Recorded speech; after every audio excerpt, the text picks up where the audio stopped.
News. Nellore జిల్లాలో YCP versus TDP అన్న చందంగా మారింది. పరస్పరం ఆరోపణలతో నెల్లూరు రాజకీయం హీటెక్కింది.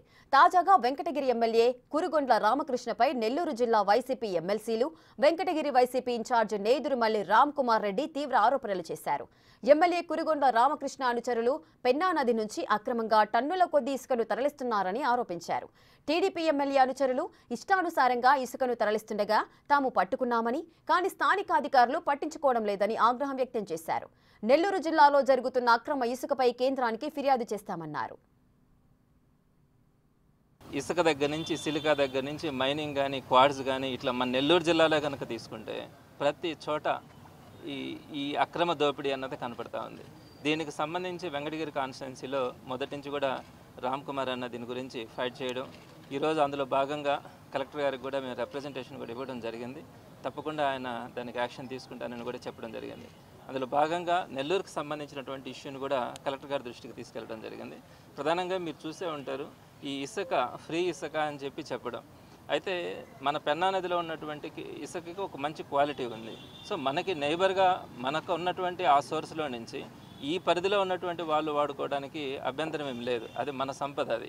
అయితే అక్కడి నుంచి మిడ్ నైట్ అర్ధరాత్రి సమయాల్లో మన పెన్నా నది నుంచి సుమారుగా 40 టన్నులు 50 టన్నులు ఉండే లోడ్లను కూడా టిప్పర్లు, జేసీబీలను పెట్టి వీటన్నిటిని కూడా ఇతర రాష్ట్రాలకి, ఇతర జిల్లాలకి ట్రాన్స్పోర్ట్ చేయడం అన్నది ఈ మధ్యకాలంలో మనం గమనిస్తూ ఉన్నాం. సో దీనికి సంబంధించి కలెక్టర్ గారి దృష్టికి కూడా తీసుకోవడానికి ప్రయత్నం చేయడం జరిగింది. ఈరోజు కలెక్టర్ గారి దగ్గరికి వచ్చి ఈ విషయాలు తెలియజేసి ఆయనకి ప్రూఫ్తో సహా చూపించాం. తప్పకుండా యాక్షన్ తీసుకుంటామన్నారు, విచారణ జరిపిస్తామన్నారు. ఇది ఇక్కడితో ఆగదు. ఎందుకంటే గవర్నమెంట్ ఆఫీషియల్స్ వచ్చినప్పుడు ఆ టైంకి బండ్లు లేకుండా చేస్తారు. బ్లాస్టింగ్ జరుగుతుంది, విలేజెస్లో కనుక్కోండి అని చెప్పాం. ఇసుక తరలింపులో బ్రిడ్జ్లే కూలిపోయినాయి. కలెక్టర్ గారు కూడా చెప్పారు మినరల్ అయింది అని. దానికి అనుగుణంగా ఢిల్లీకి పోయి అక్కడ మినిస్ట్రీలో కూడా ఇక్కడ జరుగుతున్న ఇల్లీగల్ మైనింగ్ ప్రూఫ్తో సహా